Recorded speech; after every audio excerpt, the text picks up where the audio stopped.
Would you believe me if I said that there is a game on Scratch where you can play as a homeless schizophrenic 13-year-old, get another 13-year-old on substances, fight people with a drug addiction in the forest, and summon a god to deal with your enemies? Welcome to iHodl, also known as In Honor of the Lost Land. In Honor of the Lost Land is a game made by a user named 01001 Nitovirus on Scratch, better known as Virus, on the platforms. The game is a simple RPG style game with a 2D Minecraft like aesthetic. The game also seems to have a unique storyline, but I let our guests take over for this section. Thank you, Ali. At the beginning of the game, we are told a story about the great creator that created the human race and the 14 great gods to maintain balance in the universe, each, most likely, having their own function. And for the next 2,000 years, the universe would remain in perfect balance until a mysterious event would occur that would destabilize the universe to this day. It is not directly stated what this event is or what directly happened, but we do know the aftermath of it. Large-scale wars, famines, and disappearing gods all seem to happen after the event occurred.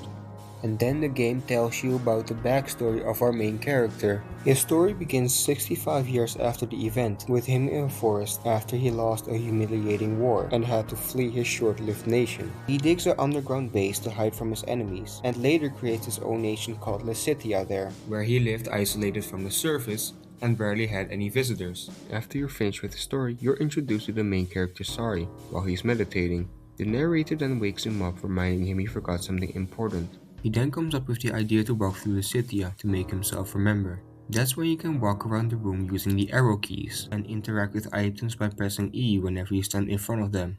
The items you can interact with are not of any value, only giving you dialogue on how badly the war affected Lesitia. As you reach the center of the second room, Sari notices how empty his nation actually is. The narrator then replies by saying this is the result of war. Sari then responds in absolute outrage, saying he never wanted the wars to happen in the first place. When you make it to the other side of the second room, Sari stops and makes another attempt at trying to remember what he forgot. That's when Sari's thinking is interrupted by the voice of another character named Kay calling his name. Sari then finally remembers what he forgot. He was going to build a railway with this new character. Sari then rushes north to the hallway, where you are introduced to Kay. Kay appears to be a kind and caring character that was willing to help Sari with building the railway, and as far as we know, Kay is Sari's only friend. When you meet with Kay, she asks what took him so long, to which Sari responds by saying he was meditating and forgot. She then asks Sari if he has dementia, to which the narrator responds yes. But Sari turns to the narrator and responds no, with an angry look on his face. Kay tries to brush it off and wants to start working on the railway, but she is rudely interrupted by something abnormal happening right next to them. Both turn to each other in shock at what just happened.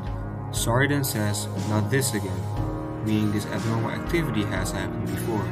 Kay talks about how their world keeps getting more unstable because of their weakening demigod. Sari then responds saying they can't just leave the world behind, before getting swallowed whole into the void together with Kay right after the world collapses. As he falls through the void, he thinks about how he's going to get himself out of this situation, before falling face first in what appears to be a new world. After he gets up, he looks around and spots an oddly person-shaped pattern in the grass, right next to the suspiciously person-shaped bush. After he calls it out, a person emerges from the pattern, stomping a spear out with him. Sari tries to de-escalate the situation, but is attacked anyway, entering the first battle in the game. Ale will explain further. The fights are just like in many turn-based RPG games. You have the basic melee, heal, and the special move action, plus a dual attack you can do when you're with your ally Kay. The melee action is just a regular punch that gains you SP points. The heal action summons the Republic of Chad and heals 30 damage. The special action brings you to another menu that gives you 3 special attacks to choose from.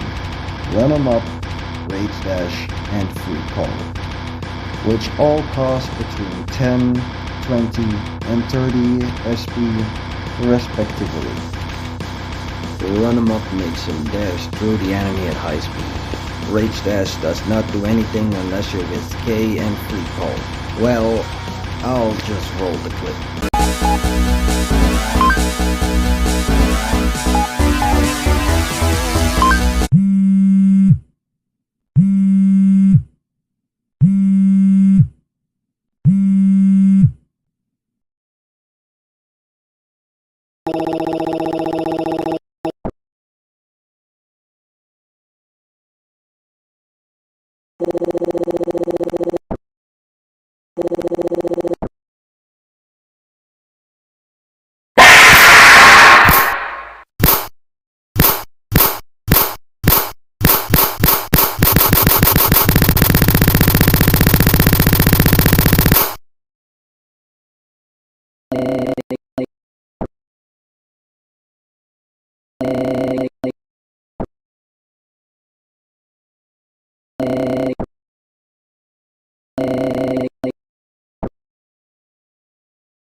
However, unlike many RPG games that give a tutorial on how the fights in the game work, this game straight up doesn't. The narrator refuses to teach you and just throws you blankly into the battle.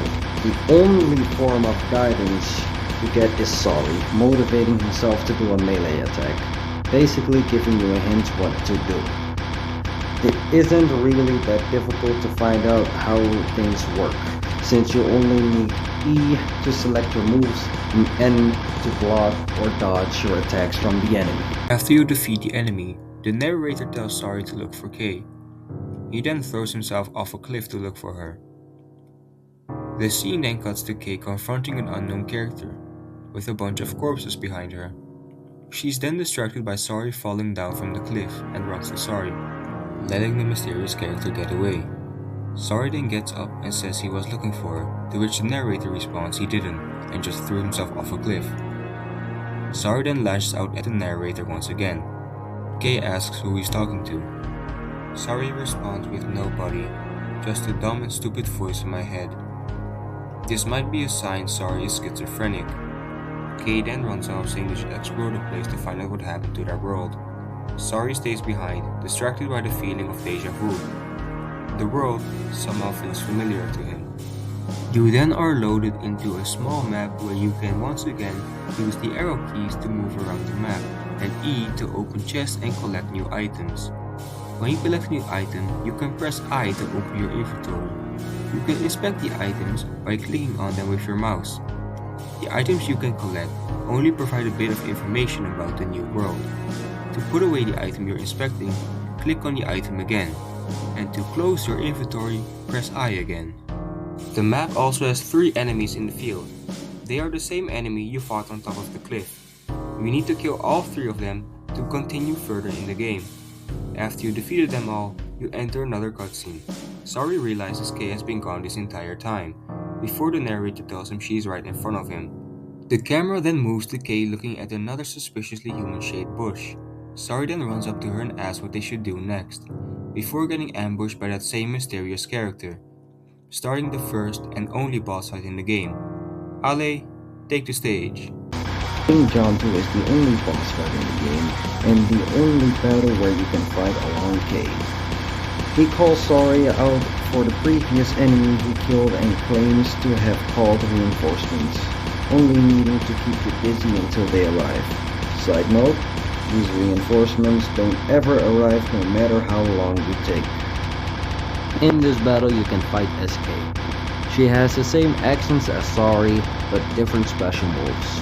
For her specials she has Crash Out, Defensive, and Bee Sting. All of them costing the same amount of SP as Sorry's special moves respectively. Crash Out makes Kay mad and lash out at her enemy. Defensive makes her use a potion that makes her immune to any damage but makes her a number. And Bee Sting makes her bring out a beehive and send the bee sting to her enemy. In the boss fight, you can also use Sari's Rage Dash attack. In this move, he asks Kay to remind him of something that makes him mad, which Kay responds by mentioning the bombing of his nation and never getting any justice. Interesting lore. This makes him rage and dash at the enemy at a full force punch, sending them flying. After you defeat King Jantu, Sari and Kay go deeper into the forest to get away before more enemies arrive. The screen then cuts to King Jantu coming into a room announcing he has terrible news to a new character we have not been introduced to yet. This new character is Emperor Graydon, his so-called superior. He seems to be quite irritated by King Jantu's presence, asking what could possibly be worse than the rebels his empire is fighting, to which King Jantu answers, the Red Terror. Emperor Graydon was horrified by the news, meaning Sari is a familiar face in this world. That may be the reason why the world feels so oddly familiar to him, despite not having any memory of being here before. King Jantu then tries to calm him down, saying he sent 100 of his soldiers after him, but Emperor Graydon demands 1,000 more men to be sent after him, the training of his soldiers to double, and to fortify all his cities. He wants to buy more time to lure the other emperors of the so-called SNDW. It is unknown what it stands for, but it is speculated that it is some sort of military alliance. When that cutscene is finished, the camera cuts back to Sari somewhere in the forest. You can once again move around using the arrow keys. Just as in the previous map, the field is filled with items to collect and enemies to fight. However, unlike the previous map, this one is far more larger and has more unique enemies, each of them even having their own name, those names being the two Fenties, Fentorius and Cockane, which appear to be shape-shifting drug addicts assuming from their odd behavior, Rager, a ginger of anger issues, and the only character in the game that counters your melee attack, only being able to kill with special attacks, Suizel, the soldier that suffers from multiple personality disorder, switching personality every time you punch him, one sweet and patient, the other one sour and aggressive, and finally, Hunter, the same person you fought 3 times in the previous map. Each one of them blocks a path to an item that helps you progress further in the game. For example, when you talk to Kay, Sari notices she's pretty upset and wants to find something that can cheer her up. Rager blocks a path to a helmet that Sari wants to give to Kay as a present. So once again, you need to kill them all to progress further in the game. When you finally do kill them all and give the helmet and map to Kay, they go further into the forest and the screen cuts off, ending the preview of the game. Now that we have covered the game, let's talk about the pros and cons. I'll cover the pros. One of those pros being that the game is free and accessible to anyone. You don't even need to download it. The game also has very easy controls. You don't even need to memorize that many buttons to know how the game works. The game has a pretty comedic yet interesting way of telling a story, not taking itself all too seriously, but also not being too silly. The game is sprinkled with comedic aspects, such as the main character being able to heal himself by hallucinating a random African country, a black and white Mario with a jacket being one of the 14 great gods, and just the wacky and goofy characters in general. I mean, just look at them. Just look at them. Absolute comedic masterpieces. The game does have some cons though. The game takes a long time to load before you can play. You cannot skip text in the game, nor can you skip cutscenes. The game doesn't save your progress, only when you die in a battle you can try again. And some minor bugs with the text and items.